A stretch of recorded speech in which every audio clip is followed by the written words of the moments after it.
श्रीमन् निरवधि कृपा पूर्ण सुमते मभाप्यर्णं तूर्णं नयनयविदौ साभ्यनुनयौ विशिष्टाद्वैतौ तन्मुखकमल सौरभ्यलहरी धुरीणं साम्राज्यं स्फुरति तदधीनं मुरभिदः.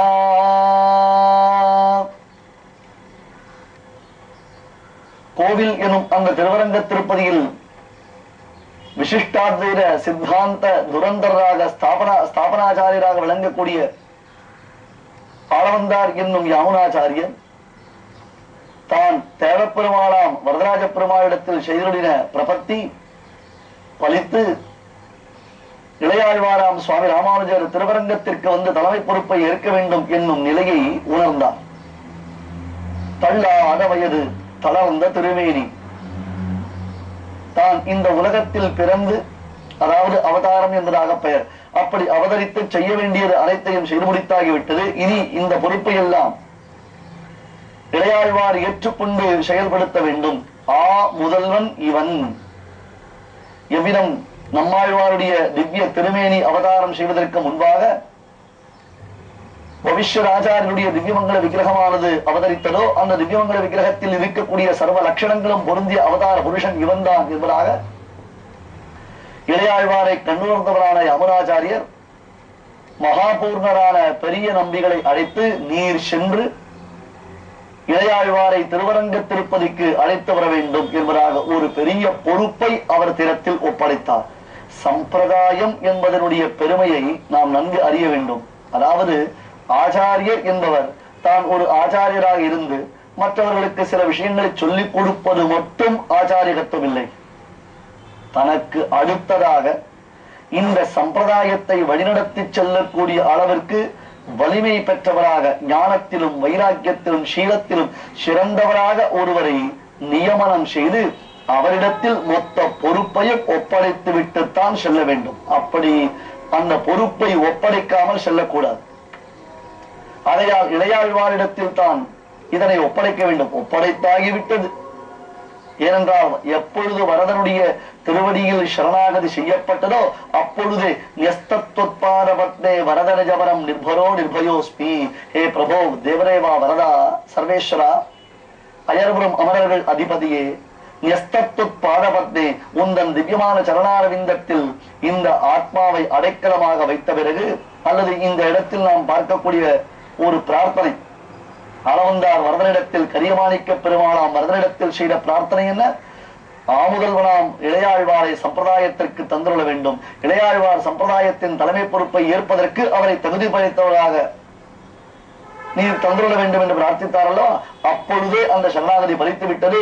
வரதன் பொறுப்பை ஏற்றுக்கொண்டு விட்டான். எனில் இளையாழ்வார் இங்கே சம்பிரதாயத்தில் தனிப்பெரும் செங்கோலுடன் விளங்கும் மகாபுருஷராக திகழப் போகிறார் என்பது தீர்மானிக்கப்பட்ட விஷயம். ஆகையால் அளவந்தார் பெரிய நம்பிகளை அழைத்து நீர் சென்று மகாபூர்ண ஸ்ரீமன் நிரவதி கிருபா பூர்ண சுமதே, பரிபூர்ணமான கருணையை நிரம்பியதான மகாத்மாவே நீர் சென்று இளையாழ்வாரை அழைத்து வர வேண்டும் என்றவுடன் கோவிலிலிருந்து புறப்பட்டதான பெரிய நம்பிகள் இங்கே காஞ்சிபுரத்திற்கு பெருமாள் கோவிலுக்கு வந்து இளையாழ்வார் வரும் வழியில் அவருக்காக காத்து கொண்டிருந்தார்.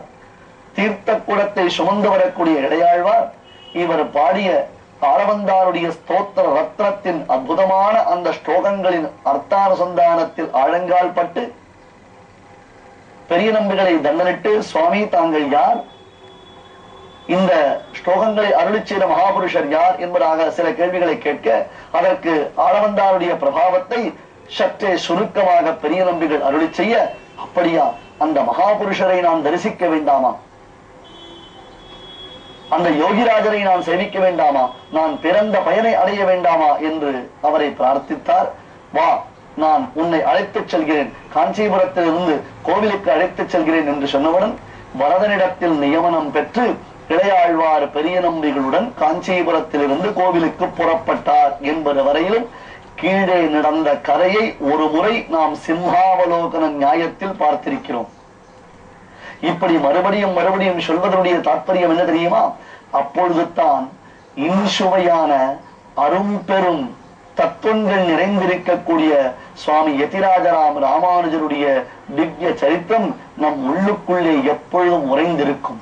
ஒரு உணர்வு பூர்வமான பக்தி அதிசயம் நமக்கு யதிராஜர் மீதும் அவருடைய சம்பிரதாயத்தில் அவதாரம் செய்தவர்கள் இருக்கக்கூடிய ஆச்சாரிய சார்வபௌமர்கள் மீதும் நமக்கு உண்டாகும். துரித கதியில் இவர்களுடைய பிரயாணம் நடைபெறுகின்றது. காஞ்சிபுரத்திலிருந்து புறப்பட்டவர்கள் வேக வேக வேகமா இக்காலத்தில் இருப்பதை போன்ற வசதிகள் வாய்ப்புகள் உண்டா? நினைத்த இடத்திற்கு நினைத்த மாத்திரத்தில் சென்று செல்லும் வாகன வசதிகள் உண்டா? இல்லையே. பிரயாணம் என்பது நடைப்பயணம் தான். காடுகள், மலைகள், நதிகள், நகரங்கள், கிராமங்கள், பட்டினங்கள், வயல்வெளிகள் இவற்றையெல்லாம் தாண்டி செல்ல வேண்டும். சுமார் 300 கிலோமீட்டர் சாதாரணமாக அவ்வளவு தூரம் நடந்து பிரயாணம் செய்ய வேண்டும். வழியெங்கும் தங்காமல் இவர்கள் துரித கதியில் பிரயாணம் செய்கிறார்கள். வரதன் விடை கொடுத்து விட்டான். வரதன் உள்ளத்தில் ஒரே ஒரு ஏக்கம் மட்டும்தான் இருந்தது. என்ன என்றால், ஒருவேளை இங்கிருந்து திருவரங்கத்திற்கு செல்லும் இளையாழ்வார் அங்கேயே இருந்து விட்டால் தனக்கு யார் ஆதரவு என்பதாக வரதன் நினைத்தானாம். வரதனுடைய உள்மனத்தில் ஏற்பட்டதான ஒரு உணர்ச்சி பாவம் அது. அடடா, இவர் அங்கேயே இருந்து விட்டால் நம்மை யார் பார்த்துக் கொள்வார்கள், நமக்கு யார் ஆதரவு என்பதாக நினைக்க, இல்லை இல்லை, பெரிய நம்பிகள், பெருக்கச்சி நம்பிகள் இவர்கள் உடன் உள்ளார்கள். ஆகையால் அங்கிருந்து நிச்சயம் இளையாழ்வார் திரும்பி விடுவார் என்பதை வரதன் உணர்ந்திருந்தான். அதற்கு மேலான ஒரு சங்கல்பம் அவனுக்கு உண்டு. இந்த வரதன் தான் அங்கு ரங்கநாதனாக இருக்கிறான் என்றால் கூட, அர்ச்சாவதாரத்தில் கூட இந்த எம்பெருமான்கள் தங்களுக்குள்ளே சில சங்கேதங்களை செய்து கொண்டிருக்கிறார்கள். பெரிய நம்பிகள் பின்புறம் விஸ்வாமித்திரரை பின்தொடரக்கூடிய ராமனை போன்று ராமானுஜன் வேக வேக வேகமாக சென்று கொண்டிருக்கிறார். வழியெங்கிலும் பெரிய நம்பிகள் ஆளவந்தாருடைய அரும் பெருமைகளை எல்லாம் இளையாழ்வாருக்கு சொல்லி வருகிறார். மகாத்மா, மகானுபாவர், உயர்ந்ததான கிரந்தங்களை எல்லாம், நூல்களை இயற்றி இந்த ஸ்ரீவைஷ்ணவத்தின் பெருமைகளை ஸ்தாபனம் செய்தவர்.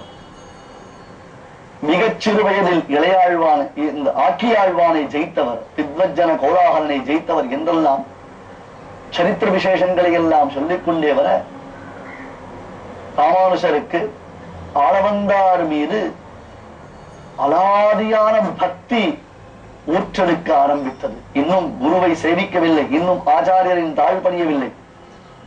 தற்காலத்தில் ஆச்சாரியர்களை சேவிக்கும் பொழுது கூட நமக்கு அவர்கள் மீது பக்தி உண்டாவது இல்லை. ஆனால் இதுவரையிலும் ஆச்சாரியரை சேவிக்காத சுவாமி ராமானுஜருக்கு பெரிய நம்பிகள் அவர் தம் கல்யாண குணங்களை வர்ணிக்க வர்ணிக்க ஆளவந்தாரை சேவிக்க வேண்டும், ஆளவந்தார் திருவடியில் கைங்கரியம் செய்ய வேண்டும், ஆளவந்தாரிடத்தில் இருந்து கொண்டு அவருடைய அமுத மொழிகளை எல்லாம் கேட்டு அவருக்கு தான் அணுக்கமான ஒரு சிஷ்யனாக விளங்க வேண்டும் என்னும் பேராவல் மிக்க வேக வேக வேக வேக வேக வேக வேக வேகமாக இந்த பிரயாணம் திருவரங்கத்தை நோக்கி சென்று கொண்டிருக்கிறது. ஆனால் அங்கே ஒரு பேரதிர்ச்சி ராமானுஜருக்கு காத்திருக்க போவது என்பதை பெரிய நம்பிகளும் அறியவில்லை, இளையாழ்வாரும் அறியவில்லை. பரதன் அறிந்திருந்தான், ரங்கநாதன் காத்திருந்தான். ஆளவந்தாரோ அசக்தமான திருமேனி, அந்த திருமேனி தளர்ந்து கொண்டே வருகிறதே என்பதனாலே ஆளவந்தார் இளையாழ்வாரை எதிர்பார்த்து காத்துக் கொண்டிருக்கிறார். இருந்தாலும் அவர் திருமேனியினுடைய அசக்தி அது அதிகமாக அதிகமாக ஆளவந்தார் பரமபதிக்க கூடிய சமயம் ஏற்பட்டு விட்டது. இளையாழ்வார் வரதனிடத்தில் விடை பெற்றுக் கொண்டு அங்கே திருக்கோவில் எனப்படக்கூடிய ஸ்ரீரங்கத்திற்கு வரக்கூடிய சமயம் என்ன சமயம் தெரியுமா? அயன் கண்ட வைகாசி திருநன்னாள். ஆம், வரதனுடைய பிரம்மோற்சவம் நடைபெறக்கூடிய சமயம். வைகாசி மாசம் ஹஸ்தத்தில் துவஜாரோகணம் என்பது ஏற்படுகின்றது. அதன் பிறகு வைகாசி சிரவணத்தில் வரதனுக்கு தீர்த்தவாரி அவபிருத ஸ்தானம். பிரம்மதேவரே பிரம்மோற்சவத்தை நடத்தி வைத்து வைகாசி மாசத்தில் ஸ்ரவண நட்சத்திரத்தில் ஸ்ரோணா நட்சத்திரம் விஷ்ணுர் தேவதா என்று வேதங்கள் போற்றக்கூடிய அந்த சிரவண நட்சத்திரத்தில் வரதனுக்கு அவபிருத ஸ்தானம் நடைபெற வேண்டிய சமயம் அது. அதுதான் வருடா வருடம் வைகாசி சிரவணத்தில் வரதனுக்கு தீர்த்தவாரி. குருவை சேவிக்க வேண்டும், தன் குருவை சேவிக்க வேண்டும். இந்த குரு தனக்கு எல்லாமுமாய் என்று நினைத்ததினாலே இளையாழ்வார் வரதனுடைய வைகாசி உற்சவத்தை கூட சேவிக்காமல் பெரிய நம்பிகளுடன் புறப்பட்டிருக்கிறார். குரு பரம்பரையில் நாம் ஆழ்ந்து கவனிக்க வேண்டிய விஷயம் இது. குருவை சேவிக்க வேண்டும் என்றால் அங்கே எம்பெருமான் கூட இரண்டாவது பட்சம்தான். ஆகையால் இவர்கள் கடுக பிரயாணம் செய்கிறார்கள். ஆங்காங்கு அனுஷ்டானத்திற்காக மட்டும்தான் காலதாமதம். மற்றபடி எவ்வளவு விரைவாக ஸ்ரீரங்கத்திற்கு செல்ல முடியுமோ அவ்வளவு விரைவாக ஸ்ரீரங்கத்திற்கு செல்ல வேண்டும் என்னும் உறுதி பெரிய நம்பிகளுக்கும் அத்தகையதொரு உறுதி, இளையாழ்வாராம் ராமானுஜருக்கும் அத்தகையதொரு உறுதி. இவர்கள் வேகமாக ஸ்ரீரங்கத்திற்கு செல்லும் பொழுது அங்கே வடதிரு காவிரி குறுக்கிடுகின்றது. தற்காலத்தில் கொள்ளிடம் என்கிறோம் அல்லவா? காஞ்சிபுரத்திலிருந்து ஸ்ரீரங்கத்திற்கு செல்ல வேண்டும் என்றால் திருக்கரம்பனூர் எனப்படக்கூடிய உத்தமர் கோவில், அதுவும் ஒரு திவிதேசம்தான்.